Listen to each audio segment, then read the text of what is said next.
Welcome to the Jali podcast. I'm your host, Melyssa Barrett.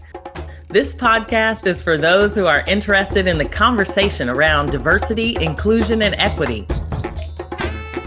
Each week, I'll be interviewing a guest who has something special to share or is actively part of building solutions in this space. Let's get started.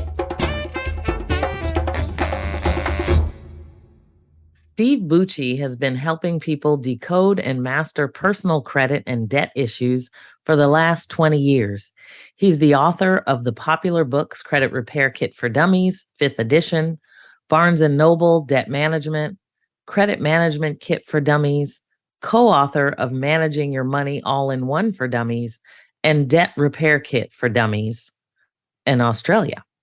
For more than a decade, he's authored a popular weekly personal finance column for the financial mega site Bankrate.com.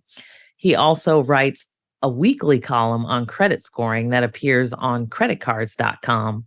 He's a personal credit coach, speaker, expert witness in identity theft and credit scoring related cases. And he began his career in counseling at the Yale Psychiatric Institute before switching to business careers in management consulting and then finance, developing and bringing to market both publicly and privately traded investment products. He also was president of several nationally and internationally respected nonprofit organizations dedicated to helping the consumer wisely use credit. And those include Consumer Credit Counseling Service of Rhode Island, Consumer Credit Counseling Service of Southern New England, and the Money Management International Financial Education Foundation. And I could go on and on, but I will shift over as well to talk about Rod Griffin. He is the Senior Director of Consumer Education and Advocacy for Experian. He's responsible for Experian's national consumer education programs and outreach. Rod serves as an expert spokesperson on consumer issues, particularly credit reporting, credit scoring, and identity theft, and is frequently quoted by national television, print, radio, and online media. And for more than 2 decades, he and his team have published Ask Experian, the industry's first online consumer credit advice column. He was named 2016 Educator of the Year by the Institute for Financial Literacy. He's co-author for the Credit Repair Kit for Dummies, 5th edition from Wiley Publishing. And I could go on and on about Rod as well. I had the absolute pleasure of connecting with them, being asked by Steve to co-author the Credit Repair Kit for Dummies, 5th edition. So this week, I have the pleasure of having both Rod Griffin and Steve Bucci join me to talk about money management, credit repair, credit scoring. I'm sure you won't be disappointed. All right. So this week, I am so excited to be joined by some phenomenal experts in the field. Many of you know that I spent a lifetime in the financial services and fintech industries, and I've had the pleasure, extreme pleasure of meeting wonderful people on that journey. So these are 2 of those wonderful people, Steve Bucci and Rod Griffin. And I will speak for Rod and just say that we were blessed to be asked to contribute to the 5th edition of the Credit Repair Kit for Dummies, originally hailed by Steve Bucci himself. And it was, for me anyway, I'm sure Rod can jump in here, but for me, it was an awesome experience to learn what it takes to actually become an author and be an author. And, you know, we hope that it continues to be a gift that just keeps on giving. So I do want to just give a shout out to our publisher, Wiley, and the For Dummies brand that bring you the do-it-yourself aspects of critical content by experienced professionals. And I want to give a shout out to John Hope Bryant, the founder and CEO of Operation Hope. And I know he's doing wonderful things in this world, and we just appreciate him and his team helping us and providing the foreword to the book, Credit Repair Kit for Dummies. So first of all, I just want to welcome you both to the Jali podcast. And thank you for all that you all are doing in the world to help improve the financial lives of others. So I'm going to just start with Steve, because, he's the one that kind of started this whole thing in the first place. And maybe you can just talk a little bit about why you wanted to write this book. Thank you, Melyssa. And Rod, good to see you. Why write this book? Because no one else had done it. There has been a lot of writing on personal finance, on pieces of credit, on different aspects, but no one book really tied, I think, it all together.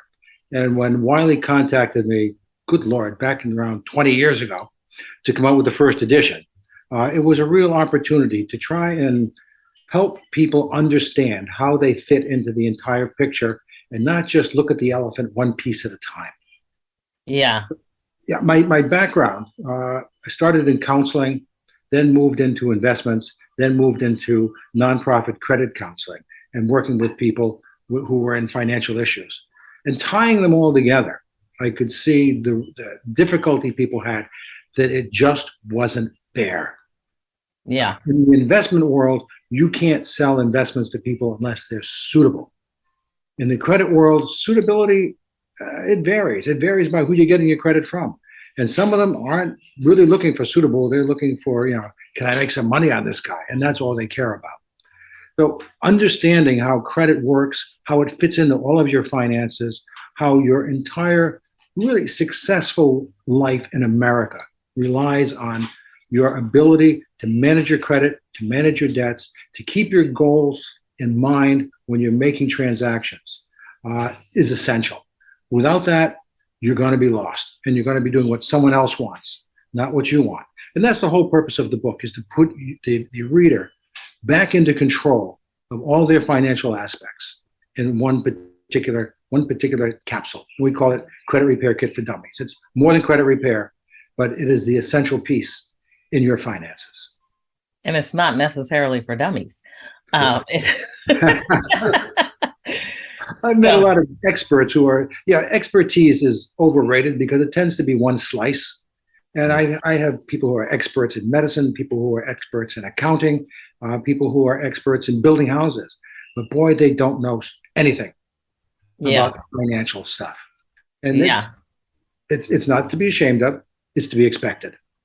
Absolutely. I mean, well, where would you learn? I mean, in America, there's not a whole lot of schools that actually take on that component of teaching financial education in the school. So no, and especially when you get to the point where you're in higher education, a lot of you could make the case that a lot of institutions of higher education are complicit in not informing you of what's really going on. Otherwise, you wouldn't be spending $100,000 and $200,000 for degrees that you can't afford to pay for. You might do something else for a while until you figure out what you really want to do. Well, so you gotta be careful who you ask for advice. And of course, dummies, you can always ask for advice. Well, and Rod, you're doing so many wonderful things in terms of, Experian and your specific role as Senior Director of Consumer Education and Advocacy makes you so perfect to kind of bring that knowledge into play.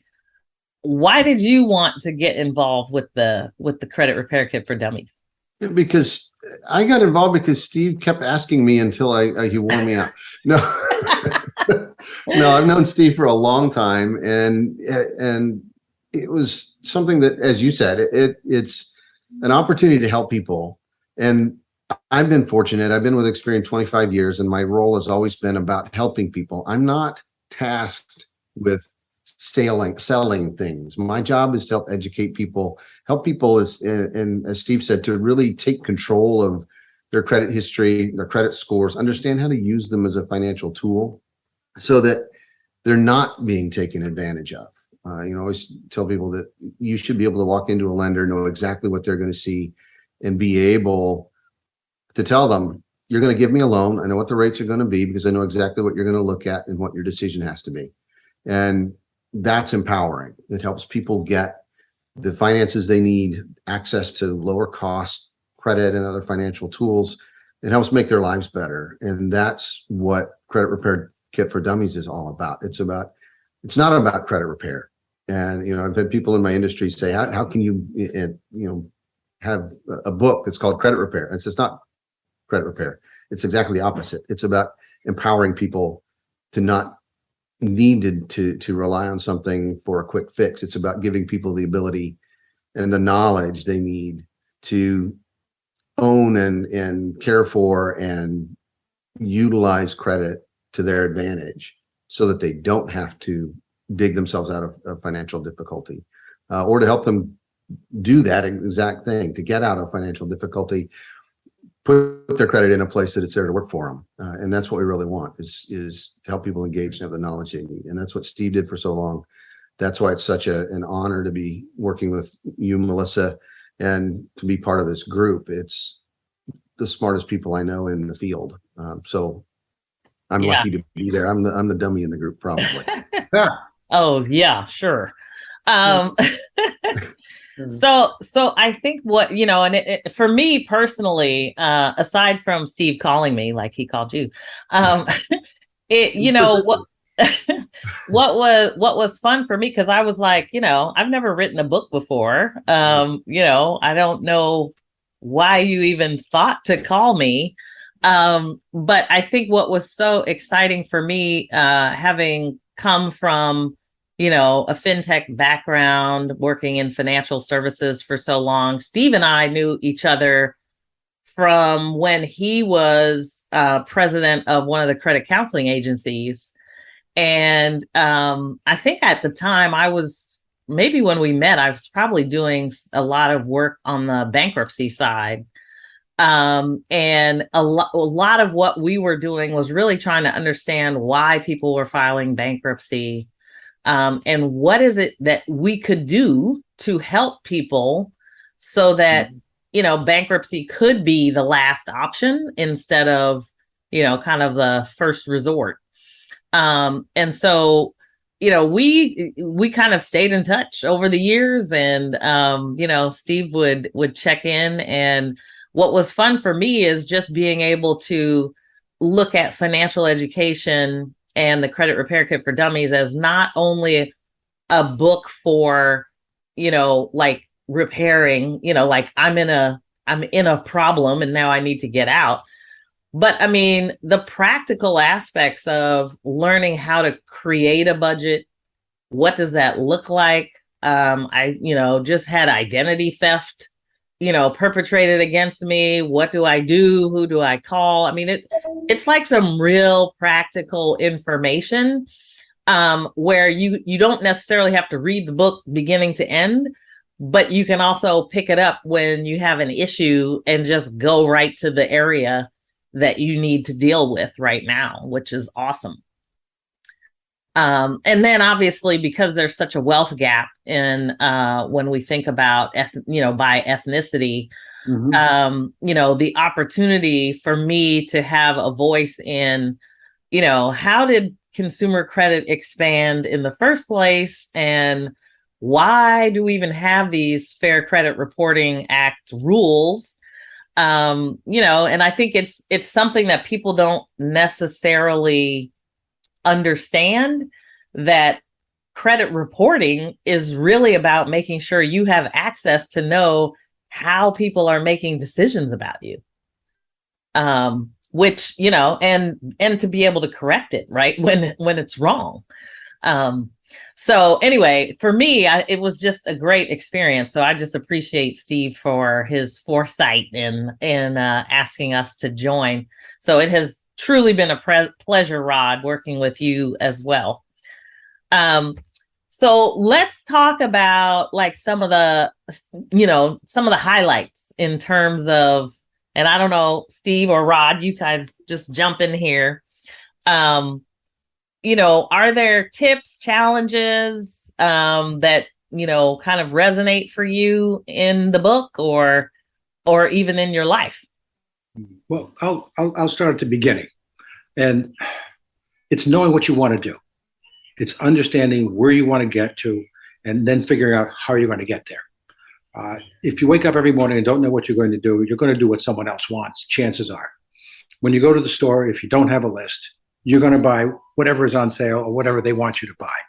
Candy is down low at the checkout counter for a reason. That's where the little guys are. They see it, they go, oh, Mama, I need this, I need this. It's all out there. If you're not programming your own life, someone else will do it for you. And it starts with goal setting. And we start with that in the book, that goal setting is the key to everything. Understanding how you see your future. What are your dreams? And once you have dreams and you write them down or you post them somewhere, now it's a matter of how do you get the steps in place to get you so that you can get to those dreams. And that is what financial success is about. Living your life to the fullest, enjoying what you're doing, and then building so that you can have security and that you can realize the dreams that you and your partner, if you're lucky enough to have one, and your kids have as you go forward in life. We couldn't put that on the title. And we once tried the same book, but if you want backwards, and we called it Credit Management Kit for Dummies. This was for people to manage their credit successfully. Nobody bought the book. Because nobody will pay a nickel to stay good. It's an ever-evolving thing, right? Everyone will pay to get out of a pickle, but no one will pay to avoid getting into it in the first place. So we have the credit repair kit, but it all starts with goals. If you don't know what your goals are, you're going to get lost. And setting the goals is probably the most important thing. Everything else falls into that. Your credit score will help you realize your goals. Your credit reporting, the way that you keep track of your money, your budgeting, etc. It all rolls together once you start your goal setting. Yeah. And I think for me, it was all of that, plus the opportunity to really present people with fact as opposed to myth.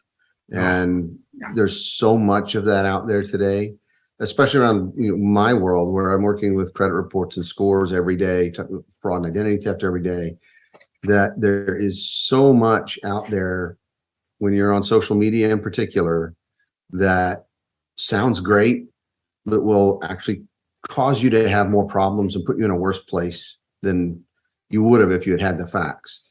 And so really being able to separate fact from fiction and to give people the information they need in a book that, Melyssa, like you said, it's not a read cover to cover, as you said. It's, I have an issue, what do I need to do? Then you can go right to that piece, or I have a question, where do I get the answer? And you find that section, you can get the answer you need so that you can make the right decisions, or know that you need to ask more questions. And that to me is really critical, because I spend my days hearing really very strange things about what people think is affecting credit reports and scores, and explaining that that's not the case. And people looking for a quick fix, which usually ends up in more disaster. So that's what was really motivating for me, was that we get to share information that can empower people, that's accurate, and that gives them control. And I think that's the most important thing we can do. Let me build on that just a second, because people would say, well, why can't I just Google it and get the answer? I mean, why do I need a piece of paper? God, this thing's old. I mean, it's almost a year old now. It must be out of date. Why don't I just go online and get all the answers I need online? And I'll answer the question myself, because you can't believe what you get online.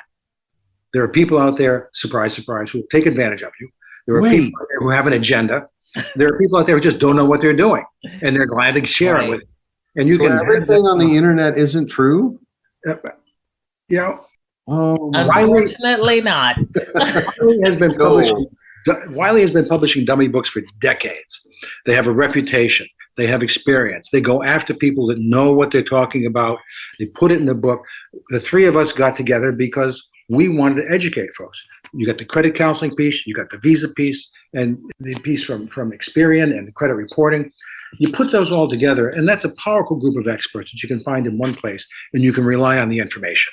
Yeah, anybody who thinks they can get educated on the internet on their own, good luck. Well, I think the part that I also like, though, is the fact that, Rod talks a lot about the credit report, and there are things in there that people think they have to pay for when they can just do it themselves. I mean, even like, if there's a dispute on your credit report, like you don't have to pay someone to fix that. You know what I mean? It's like, and now it's easier than ever to actually engage with your own information. So I love the fact that we also kind of pull out that there are things that you can do. You don't have to pay for them. You can do them yourself. And they're not hard, but people are making lots of money by saying, I'll write a letter every week till something falls off, or whatever. Yes. Yeah, if you hire the wrong person, you'll be in worse shape than when you started. Yeah. Yeah. It's free. It's with from the credit reporting side of things. And I always reference the Federal Trade Commission instead of what I would tell you. And the Federal Trade Commission has said there's nothing that you cannot do yourself for free that a for-profit credit repair firm, particularly those that aren't operating above board, which there are sadly a lot of, will charge you to do. So you can do it for free. I will say this about our industry, about the credit reporting industry. We've done a very poor job of being human. And, I think that's a challenge. There's 7,000 people that work for Experian. We're all in the same system, and we all have to do exactly the same thing. I was a victim of fraud. I had to do the same process that anyone else would. So we're not just machines and computers and big buildings. And, I've told our leadership that we need to do a better job of helping people know that we're really our people too, and that we do care about what's there, because one, we want it to be right, we want it to do well, and two, because my information's in that system too. And so we have a responsibility to make sure that we're doing the right things and getting the right information to people. And we need to do a better job of that. Yeah. So in terms of like the system itself, the credit system, what do you guys, I know this is a loaded question, but I mean, what do you think about the system itself, how it works today, some of the changes that are being made, how are they benefiting people overall? You have to understand the system, not to understand, but it helps to know what the system used to be like, to say, is this system a good system or not? Yeah. And the system we had before the system was horrible. Yeah. Well, that was like when my dad would walk in and they'd be like, I'm sorry, please exit, right? Yes. So there's a lady with a tattoo. She can't get a loan. I'm sorry. Bring your husband back, honey. Then we'll talk. Yeah. Right. That is gone. Yeah. So, I mean, we are worlds away from where we were before. Is it perfect? No. Is it a lot better? Yes. And the more a person understands the system, the better it is, their chances of negotiating it successfully. But I mean, think about it. Now you have a lot of, especially young people, they may not even have a bank account or a checking or a savings account. They might get paid on a prepaid card or, whatever. Yes. So there's lots of different tools now that weren't around as well. Yeah. And that's something that we will need to do in another edition, because there are things that are changing all the time. And even in the last couple of years. So I think we mentioned Experian Boost in the book. At Experian, we're looking at exactly those things, Melyssa. It's about how do we use information that will help people who aren't part of the credit reporting system. So we know there are about 26 million people who are credit invisible, not because they've done anything wrong, but because they simply haven't had access to traditional credit tools. So at Experian, we've looked at cell phone payments and utility payments, streaming services. So you can watch Netflix on date night and get credit score points for it.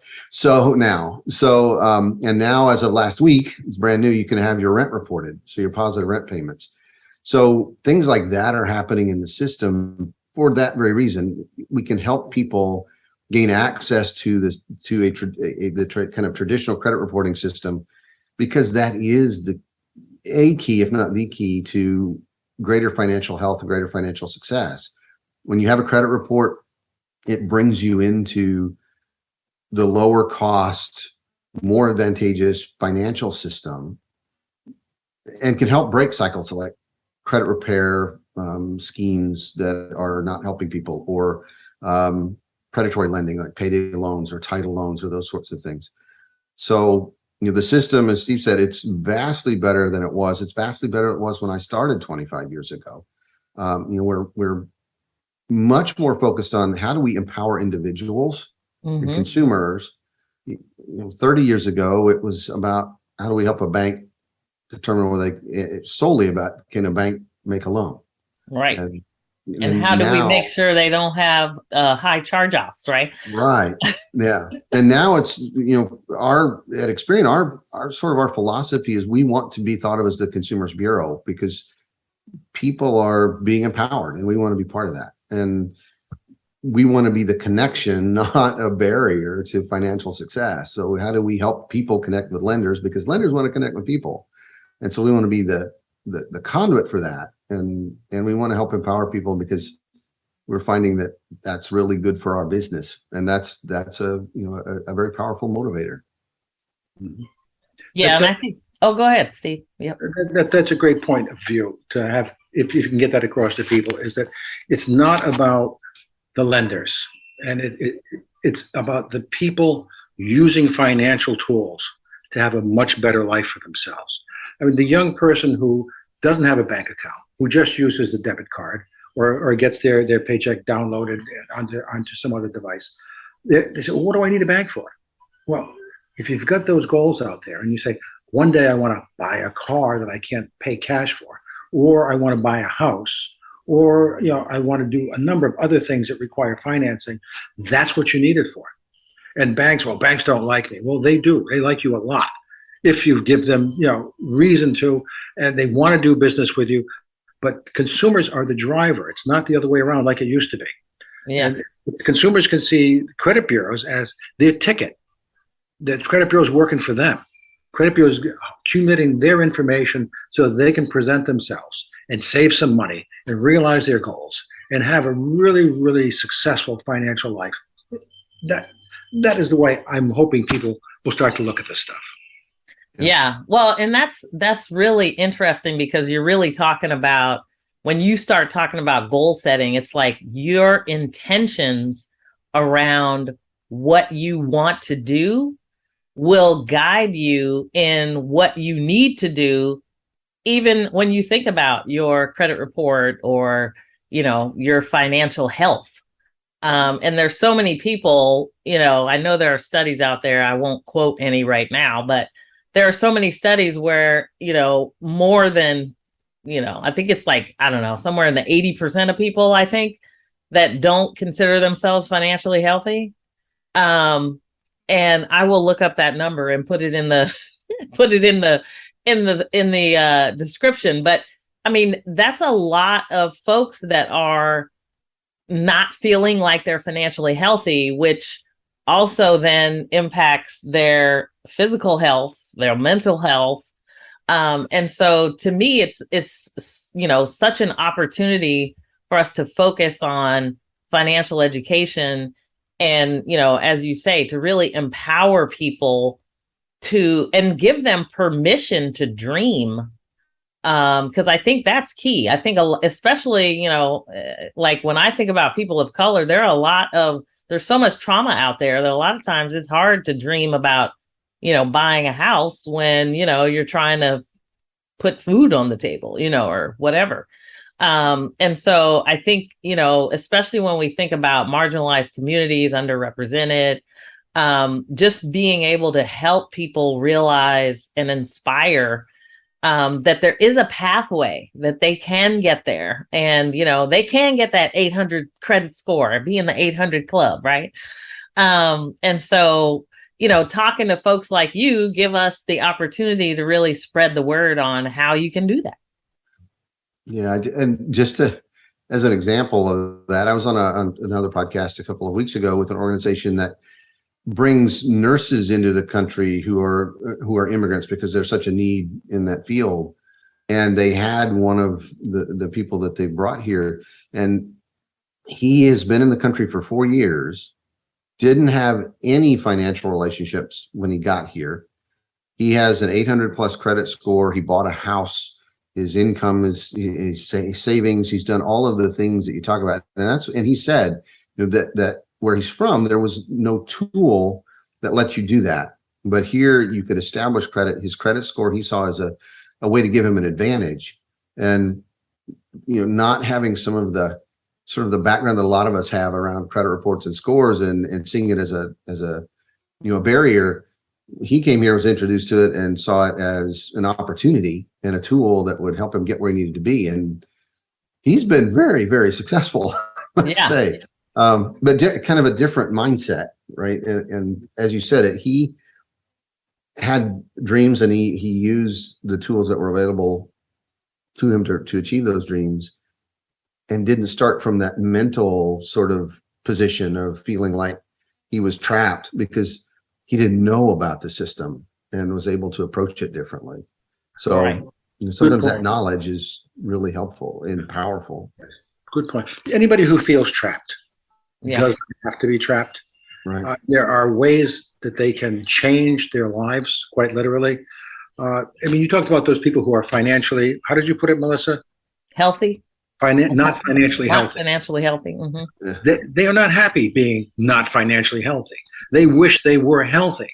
Well, you can do more than wish. You can make it happen. It is not hard. You just need the right information. You need the tools to build on, and you can be happy, and you can be financially sound, and it's there. Understanding where to get it, making sure you get the right information. I had a lady who called me. She was from Houston. She had a good salary, good job, wanted to buy a house, couldn't, crappy credit rating. Can we say crappy? Crappy credit rating. And we started with, doing a budget, where you're spending your money, what's going on, why is your credit so bad? And it turns out she was fine. The boyfriend was not. Mm-hmm. She said, well, they're like that. No, I said, no, they're not like that. I said, you make enough money. The bills aren't being paid because he's making more. He's not paying his. You're on stuff joint. I said, he's got to go. I said, he's just, you cannot do what you want to do carrying this weight. And she thought about it. She got rid of the boyfriend, and she started paying her bills, and her credit score went up. And I think 6 months later, she bought a house. Nice. Hallelujah. Yeah. It can be done. Right. Sometimes you got to get rid of the dead weight, right? That's right. And you got to stop doing things maybe you've been doing and do what makes sense for you. Yeah. And you get the right advice. And, so you talk about people calling you. One of my proudest moments was a few months ago. My grandson called me because he graduated from high school. He's going to study, and he wanted to know what he should do to build credit. And so I was able to, I'm like, wow, he knows where I work and what I do. And he asked the right questions. So his aunt told me one day she works at a dentist's office, and she came home and proudly announced that she was talking to her dentist about credit reports. And I went, are we going to ask me about molars next? Well, I don't know. You know where I work, right? So that's awesome. Well, I mean, and honestly, I think it's just fabulous that people are feeling confident enough to actually talk about, these things. But, to your point, we want them to have the right information. And so like things, I think we were talking about buy now, pay later. That's become kind of a really popular thing at the point of sale. You go in and they let you buy it now, and you can figure out how to pay for it later. But, those are popular items, but they, can be challenging as well for a consumer. So how do you see that working from, when you think about consumer reports and things of that nature? It's the wild, wild west right now. There are a number of companies that provide the service. They all do it a little bit differently. From a credit reporting standpoint, we're not all in agreement as to how it should be reported or managed. And so we're trying to figure that out. There's no regulation, there's no consistency. And that creates all sorts of challenges because you might have they say for pay it in four. So you get 4 separate payments. It might be in, one payment a week. It could be one payment every 2 weeks. It could be, 4 payments over 6 months. If it's a bigger kind of purchase, the way that they would report the information, there's discussion of should it be like a revolving account, which is a big industry word for a credit card type. You could carry the balance. Should it be installment loan? What we've seen, I can tell you from an insider perspective, what we've seen in the research, I was just on a call, we looked at about 130 million different consumers who have had BNPL and looked at what it would do to scores. And in thus far, they do not help scores. It almost always hurt them, at least initially. And it's largely because they don't fit into the traditional credit reporting system. So, and the way that things are reported. So our initial response experience, we're creating a separate sort of database for BNPL so that when things catch up, we can then incorporate it, but you can still see, what people are doing and the debts that are paid and being paid and or not. The thing that we are seeing is that's frightening to me is something called debt stacking. So, one pair of shoes that you're paying for with 4 payments isn't too bad, except shoes can be really expensive. If you have 20 pairs of shoes that you're paying with BNPL, you have a much larger debt. And we're seeing people who are, if they have 1 BNPL loan, they have 5. And so those little debts add up and that can affect your ability to repay other things, and it can sneak up on you because it's really easy to do. And that's the concern I have, is that people will have not realize that suddenly they have to make payments on a whole bunch of BNPL loans that they hadn't, and it just suddenly realize because you can take on BNPL loans at 4 different companies and 6 different online sales sites in a day. I mean, it just so it's crazy.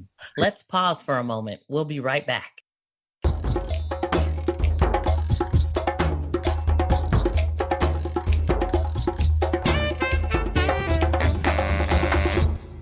Let me go to Steve then to give us his response. Getting excited, yes. The BNPL now, buy now, pay later, has been around a lot, but it's on steroids now. You can do it everywhere. And this is the joy of having someone like Rod and someone like you and someone like me together, is you not only get the technical piece from Rod, what does it mean? Should it be reported this way? Should it be reported that way? But from me, you're going to get, does it fit into your goal? Does it fit into your budget? I mean, you've got so much money and that's all. And you can't spend more. You can spend more than you have, but you're going to have a problem later on. So if you only have an extra $50 a month or $100 a month after your basic living expenses and the other things you've got to pay down, and you take on BNP now, the buy now, pay later loans, if it's more than that, you're not going to be able to make it. So you understanding that you only have so much money because you've done your budget, you understand that the money you're saving is for goals that you long-term or short-term, mid-term goals that you want to achieve, that you really, really, really want. So do you really want to take PayPal up and pay for this thing and for installment payments when maybe you could just either A, pay it off, or B, buy it another time and not have a loan? And so if you're in charge, if you understand what tools you've got to work with, if you understand how it's going to be reported and how it's going to reflect on you in the future, you make the smart choice. You're not driven to it. It's not going to surprise you in the end. And knowing what you can afford, basic, but key. The rest follows. Yeah. Reports follow. The technical stuff follows. The credit scoring follows. The repairing follows. But it all follows the basic understanding what you want, understanding what you've got to work with, and then understanding how to use the tools. Yeah. And I think that's what's so key is, there are some resources in the Credit Repair Kit for Dummies that they can access through the Wiley brand or on the website. And, to me, it's like, just start small, right? Like, just focus on what your goals are and then figure out what you have. I mean, that is like, and then it's like small pieces of discipline where, you just decide to not buy those shoes today and try that more than one time, And I can't stress how important it is that nothing is too small. Yeah. Well, I can't do this. I don't have any money. I'm barely making ends meet.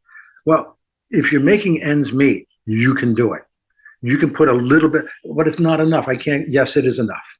Yeah. You start small and you will be just astonished at how it will grow and how it will change and how you will soon start to have more than you thought you possibly ever could. Sometimes you may need to take a step back and go sideways. But again, with the budget, with the goals, and with saving, putting that money aside, building your nest egg, building your emergency savings account, all this stuff is basic, but little tiny little steps are all you need to do to get started, and it will make you successful. Yeah. It's very exciting when you realize how little you need to really make it work. That's a great point. Yeah, I mean, I saw some pushback. We often hear don't put aside one cup of coffee a day or a week, and I saw some pushback saying that doesn't help you get anywhere. And you may not see it initially in the payments, but it's also about building a habit. Right. And when you start there and that habit starts to build, and it makes it easier to do it for something that's larger. And that's kind of the mindset shift that's hard to get to. But people will say, well, I'm not gonna pay off my house if I just don't drink one cup of coffee a day. Well, not directly, but it starts that habit and that behavior that's going to help you make bigger changes over time. And I think that's a great point because, when we talk about mindset, there are things, systemic patterns that people pull in from their own families that sometimes they don't even know they have, right? So a lot of times it does take some real focus on the mindset for you to break out and go, you know what? I don't have to have the same issues that my parents did or whatever. So those are great points. Great points. Love that. You mentioned parents, and I tell personal stories. I love my parents dearly. But when you talk about, should you learn about credit from home or finance from home? And I, always told you my parents had differing opinions on credit. My mom thought credit was a gift from God. My dad thought it was evil. And so it took me a long time to figure out it's really neither one of those things. It's a tool that's in the middle. It's if you use it well, it's a good tool. If not, it could be a problem, but it's neither one of those things. Yeah. So So you think about where you learn about finance, and it does influence you in a lot of ways. Definitely. And sometimes families can be just the opposite. You've got a place. You're not supposed to know about this stuff. You're supposed to listen to me. And if you get too successful, it's a challenge. Some folks in your family may be jealous, may not like it, and they say, well, it makes me look bad because he's doing so well. And if you do really well, people may want to piggyback on you for better or for worse. Not that having 4 generations living in the same house is a bad thing. It can be a really good thing and a rich thing, but on the right terms. That's a head nod to me and my 4 generations living in the house. I'm teasing Melyssa at this point, but it is true. I mean, you talk about this cup of coffee is not going to pay off your mortgage. It's not. If you got a mortgage, if you don't have a mortgage and you're in a rental place and you can barely pay the rent, saving a cup of coffee a week can be life and death in the long term. It can keep you in that place. When a little thing happens, you'll be able to deal with it, and it won't be a catastrophe. Because you live close to the edge, it doesn't take much to push you over that edge. That's cup right. Cup of coffee a day, saving that money moves you back from the edge. Gives you ground to stand on. Yeah, quite a bit depending on where you're getting your coffee, potentially. That's true. These days, coffee can be quite expensive. Yeah. There you go. Yes. All right. Well, you haven't said much. Come on, Melyssa. You got to talk some. Oh, no. This is like it's so funny to me because I could talk a lot, and people hear me a lot, but this is my fabulous opportunity to hear from you all. I can always do a specific podcast that just lets me talk, but this is my chance to hear from you all. So, hopefully people can hear about not only the passion that I think all of us have, really toward helping people everywhere. And you've even done stuff for debt in Australia, and I mean there's so much knowledge that sits here when you talk about how to manage and become financially healthy. I just want to take the opportunity to kind of pick you all's brain. Well, I don't want to let this end without talking about your favorite topic, which is, of course, inclusion. Yes. And looking at the credit system, it's too easy to say it's stacked against me. Give me a loan, and everything everything is working against me because I'm a minority, because I don't speak English well, because I'm new to this country, and it's just not so. Yeah, and I think there are people who are like that, but yeah. the system is not like that. The credit reporting system is not like it is completely blind. Rod, you should talk about that, not me. But there is none of that in reporting. Yeah, well, yeah, I mean, I agree to a point. I mean, there are still issues that we need to address. We're not perfect, and access is a huge issue. I talk to our folks about the element of trust too, because we haven't been visible in communities, and that's really one of the things I'm proud of at Experian is that we are actively looking for ways to help communities who have been excluded from the system through not necessarily any action on our part, but because we haven't been proactive. So how do we find ways to open that door? How do we find ways to reach people? Because, and Melyssa, you touched on it, culturally, and I have lots of conversations with lots of my colleagues and mentors and with our own business people about, in a lot of the communities, trust isn't built through an app. Right. We need to have a human connection. And that means partners like the two of you. It means working with organizations like Operation Hope. It means working with local community organizations, because people have different ways of gathering information. They have different ways of working together, different cultural realities. Being in Texas, we see a lot of people that in South Texas, there's a great distrust of the banking system. And it's rooted in good reasons in the past. But to overcome that, we have to find ways to include that information. So when we work with an organization called Mission Asset Fund and have for a number of years, they create tandas, which are lending circles. So people are able to put money in a pool and they borrow from that pool and then pay it back. And we then coordinate with Credit Builders Alliance and them to report that information. So to me, it's an issue of understanding and listening to people and understanding those cultures and the realities and finding ways to tap into those cultures to make our business better and to help include people.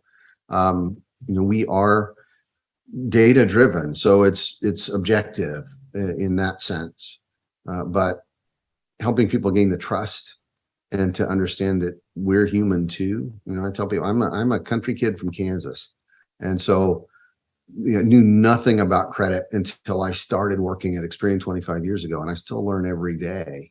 Yeah. And so it's, how do we connect with people, and how do we have the right partners, and how do we have the right relationships to earn the trust and to get the right information to people? Because and I think it's so interesting though, because when you talk about people that don't have the access, we're really talking about the unbanked, what we call the unbanked population. And in some cases, you may be unbanked, meaning you don't have a bank account or, savings or checking account, or an affordable one anyway. And I think what's interesting is when we talk about, credit reporting and how you want to get certain information into the consumer report so that it can work for you. But on the other hand, you have this financial health component where you want to make sure you're not taking on debt, but that you have information in there that gives a lender information about you in the event you want to borrow. And so there's this kind of push pull between, the trust you're talking about is like, why should I give all, my information? Like, what's going to happen to my information? And so there's a benefit to having information in there. Speaking from, as a person of color, there's a benefit that you can get. But again, going back to Steve's, what are your financial goals and how do you make sure that it's working for you? And so I think a lot of that just really depends on getting information out there, the accurate information out there about, how your credit score is created, what's the benefit of it. And, even if you've had some challenges, I mean, now you can actually turn your credit score around fairly quickly. I mean, I'm actually shocked at how quickly you can actually turn things around if you just start doing the right things, paying for things on time and, reducing your credit. I mean, I think you guys, the consumer reporting agencies have provided a lot more transparency around how the scores are created and made. And I think that's the type of information people need to know so they can make the right decisions instead of just loading up on debt, especially like if they're in college, they might get targeted for, different credit cards and this, that, and the other. But you want to make the right decisions for you.